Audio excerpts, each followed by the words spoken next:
एक ही कलमा, एक इस्लाम, एक ही मज़हब और एक कुरान। लेकिन आज मुसलमान कई फ़िरक़ों में बटे हुए नज़र आते हैं। उसकी ताज़ा तरीन मिसाल उदयपुर के एक छोटे से गांव की है, जहां मोहम्मद यूसुफ नामी एक शख्स को कब्रिस्तान से निकालकर उसके घर के सामने ले जाकर फेंक दिया गया। उसकी ख़ता क्या थी? उसकी ख़ता सिर्फ इतनी थी कि वो कब्रिस्तान से निकालकर उसके घर के सामने ले जाकर फेंक दिया गया। उसकी ख़ता क्या थी? उसकी ख़ता सिर्फ इतनी थी कि वो देवबंदी ख्याल का था।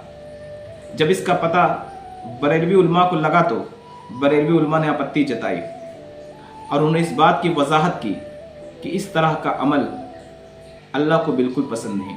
चाहे आदमी जैसा भी हो, चाहे जिस तरह का अमल दुनिया में करता हो, चाहे जिस ख्याल का भी हो, लेकिन इस तरह की हरकत करना बिल्कुल गलत, बिल्कुल इस्लाम के ख़िलाफ़ है। ऐसा क्यों हुआ? ऐसा सिर्फ इसलिए हुआ कि मोहम्मद यूसुफ एक देवबंदी ख्याल के थे। क्या कुरान और हदीस में इस बात की वजाहत की गई है कि अगर कोई शख्स देवबंदी ख्याल का हो या अगर कोई शख्स बरेलवी ख्याल का हो, कब्रिस्तान के अंदर दफन ना किया जाए? नहीं। कुरान और हदीस में जो बातें बताई गई है कि अल्लाह के नज़दीक सबसे बेहतर शख्स वो है जो अल्लाह से डरता हो और तक़वा इख्तियार करने वाला हो।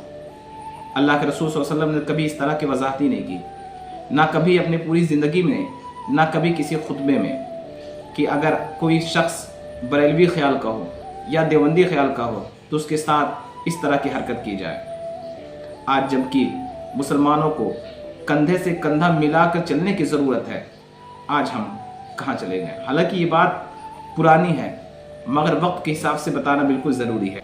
जब मुसलमानों को एक दूसरे की मदद की ज़रूरत है, मुसलमान एक दूसरे से नफरत करते हुए नज़र आ रहे हैं, ये कब तक चलेगा? आखिर ये बात कब तक बरेली देवबंदी की होती रहेगी?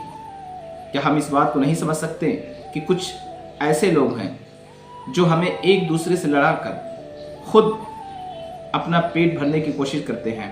हमें इस बात को जानना चाहिए और गौर करना चाहिए।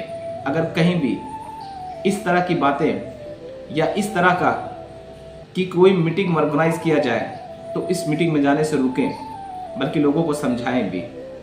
आज एक दूसरे की मदद की ज़रूरत है, आज एक दूसरे के साथ मिलकर चलने की ज़रूरत है।